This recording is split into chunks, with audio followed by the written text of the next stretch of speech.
দর্শক, আপনারা জানেন যে ছাত্র আন্দোলনের প্রেক্ষিতে যে সরকারের পরিবর্তন হয়েছে এবং সরকারের পতনের পর বাংলাদেশের যে স্থিতিশীল পরিবেশ, সেই পরিবেশ রক্ষার জন্য বাংলাদেশ সেনাবাহিনী মাঠে নেমেছে এবং তারা টাস্কফোর্স গঠন করে বিভিন্ন শিল্প কারখানার দায়িত্ব তারা গ্রহণ করেছেন নিরাপত্তা দেওয়ার জন্য। তারই ধারাবাহিকতায় আমরা দেখেছি আজকে সেনাবাহিনী গাজীপুরে বিভিন্ন শিল্প কারখানা পরিদর্শন করেছেন। তারা প্রথমেই এসেছেন যে স্প্যারো অ্যাপারেলস কারখানায়, সেখানে তারা শ্রমিক এবং মালিকদের সাথে কথা বলেছেন। আমি এই মুহূর্তে কথা বলবো যে সেনাবাহিনী যে নিরাপত্তা দিচ্ছে এবং কারখানা চলছে সেখানে কোনো ধরনের সমস্যা আছে কিনা, এবং এই যে চলমান আন্দোলনে যে শিপমেন্টগুলো বন্ধ ছিল সেগুলো কতদিনের মধ্যে তারা চালু করতে পারবেন এবং তারা এখন কীরকম নিরাপত্তা বোধ করছেন।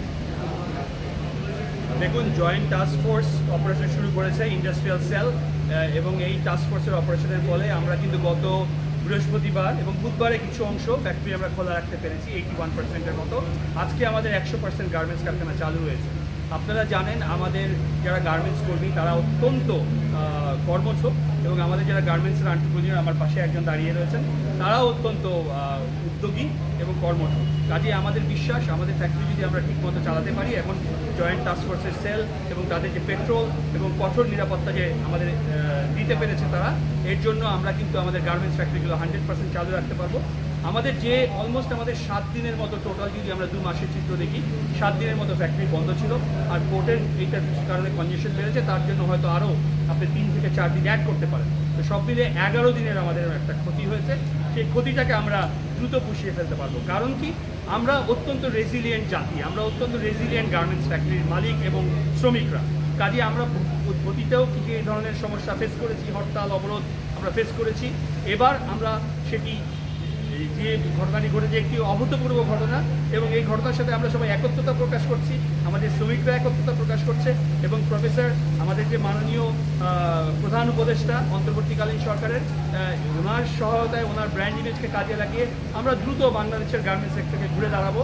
এবং আমাদের যে শিপমেন্টগুলো আটকে আছে, আমাদের শিপমেন্টগুলো কিছু ব্যাকলগ হয়েছে, এর জন্য আমাদের কাস্টমাররা সম্পূর্ণ সহযোগিতা করছে। তারা কোনো এই পর্যন্ত এয়ারফ্রেট চায় নাই কিংবা মাল কোনো কিছু ক্যান্সেল করে নাই। আমরা ইনশাআল্লাহ খুব দ্রুত সময়ের মধ্যে, আগামী 7 থেকে 10 দিনের মধ্যে আমরা এই সমস্যাটি কাটিয়ে উঠতে পারবো, এবং আমরা সম্পূর্ণ আবার আগের অবস্থায় ফিরে যেতে সক্ষম হবে বলে মনে করি। এখানে আমি আরেকটি অনুরোধ করব, আমাদের হয়তো কিছু কিছু ফ্যাক্টরিতে এই কাজ বন্ধ থাকার কারণে বেতনের কিছু সমস্যা হবে। আমরা বিটিএমির পক্ষ থেকে আমরা অর্থ মন্ত্রণালয়ে চিঠি দিয়েছি, বিটিএমির পক্ষ থেকে অর্থ মন্ত্রণালয়ে চিঠি দেওয়া হয়েছে যাতে আমাদের 1 মাসের বেতন একটু দেওয়া হয়। এই সহজ কিস্তিতে 1 বছরের 2% ইন্টারেস্টে যদি দেওয়া যেতে পারে, তাহলে আমাদের এই অবস্থাটি কাটিয়ে উঠতে আরও একটু সহায়তা হবে বলে আমি মনে করি।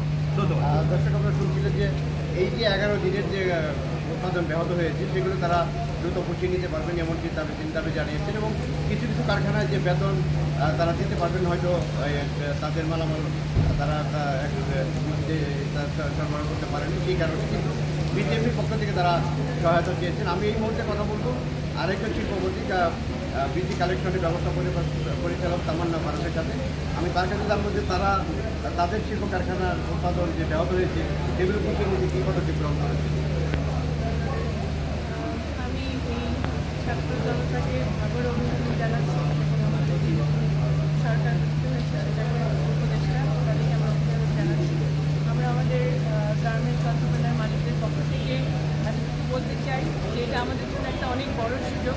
চলেন আমরা এই সেক্টরটাকে সংস্কার করে, আমাদের অনেক প্রবলেম আমরা এফডি পর্যায়ে ফেস করি। আমরা কিন্তু আরএনজি আমরা কিন্তু একটা যোদ্ধা, এই দেশ থেকে কিন্তু কম যুদ্ধ করিনি। এই সেক্টর থেকে এই পর্যন্ত আনা, এই পর্যন্ত এটাকে মানে ফাইট করে কিন্তু আমাদের ওয়ার্কার বলেন, আমাদের মালিক বলেন, আমরা কিন্তু অল দ্য টাইম এখানে ফাইট করেছি এবং আরও করবো। এবং এখন আমাদের সাথে আপনারাও অ্যাড হয়েছেন, জনতা অ্যাড হয়েছে। তো আমি শিওর যে আমরা এই সেক্টরটাকে কোথায় নিতে পারবো, কারণ আমরা সব এক। এখন আমি এটা আমি বিলিভ করি।